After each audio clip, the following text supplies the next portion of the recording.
El día de hoy presentaremos el libro del gen egoísta de Richard Dawkins. En el primer capítulo, Richard Dawkins menciona sobre la teoría de la evolución de Charles Darwin. Nos dice que muchos de los autores no supieron entender la teoría de Darwin, puesto que decía que el factor evolutivo se basaba en el bien de la especie. El punto de Dawkins se basa en explicar nuestra evolución, el gen y cómo hizo que el mundo sea como sea. Además, Dawkins habla sobre el altruismo y egoísmo. En el siguiente capítulo, nos habla sobre que es difícil explicar cómo se creó un universo simple y una organización tan compleja como es la vida.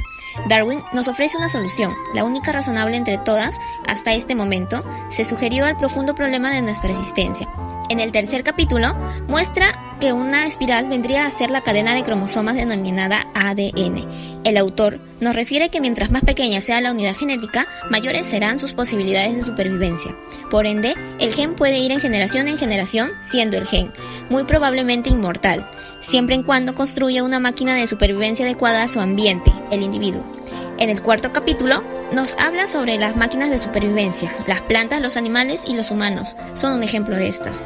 Estas últimas perfeccionaron sus maneras de crear más formas de vida. Dawkins nos trata de explicar que el comportamiento animal, bien sea altruista o egoísta, se encuentra bajo el control de los genes de manera indirecta. A lo largo del capítulo 5, Dawkins explica el origen de los comportamientos agresivos a través de la alegoría de la máquina de supervivencia. Para estas, toda otra máquina no es más que un obstáculo, sino comparte sus mismos genes. En el caso de especies diferentes, se puede ver la relación de depredación, y entre miembros de la misma especie, competencia, que puede llevar a la muerte del otro. Siguiendo con el capítulo 6, se personifica el gen para llegar a la siguiente conclusión. Un gen estaría feliz si el individuo que habita muere, si esto significa que otros 10 individuos con una copia de sí mismos sobreviven. Esta misma lógica sería también una explicación al comportamiento altruista de los padres a los hijos. En el capítulo 7, Dawkins refuta los intentos de la teoría de la selección de grupos, de evidenciar que el control de natalidad que hacen los padres en la naturaleza es altruista. Propone Dawkins que estos comportamientos tienen una intención egoísta detrás, razonando que en muchas ocasiones el movimiento es más beneficioso para la transmisión del gen egoísta, es no tener muchas o ninguna cría, o al menos momentáneamente. Además nos da un argumento algo frío a favor del uso de métodos anticonceptivos en países pobres, señalando que de no utilizarlos, la muerte por inanición debido a la sobrepoblación será la que controle. Finalmente, en el capítulo 8 se describe que para el beneficio del gen egoísta, no hay mucha razón para que se favorezca un hijo sobre otro, excepto en tiempos de crisis, y que debemos enseñarle a nuestros hijos el altruismo debido a su rareza en la naturaleza. En el capítulo 9, el autor menciona que en el capítulo 3 aceptamos que los animales son denominados hembras o machos sin explicar el porqué, y en este capítulo lo hace. En el capítulo 10 nos da ejemplos como el de un grupo de aves que unidas pueden librarse de un halcón, pero si cada una va por su lado no llegan a nada.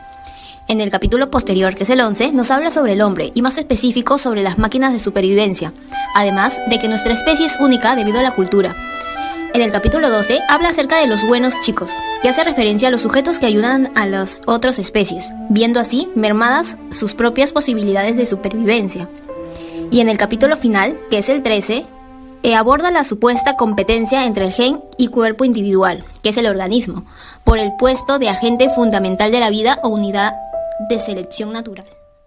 Este libro nos cuenta el principio de la teoría de la evolución a través del desarrollo de los genes, de cómo todo existe de acuerdo con teorías fundamentales de la genética que pueden garantizar el futuro de los individuos. Se debería leer este libro porque es muy interesante saber sobre la evolución, cómo se creó la vida, no como normalmente lo escuchamos, religiosamente en términos metafísicos, sino de manera científica por medio de la evolución desde la materia hasta los genes.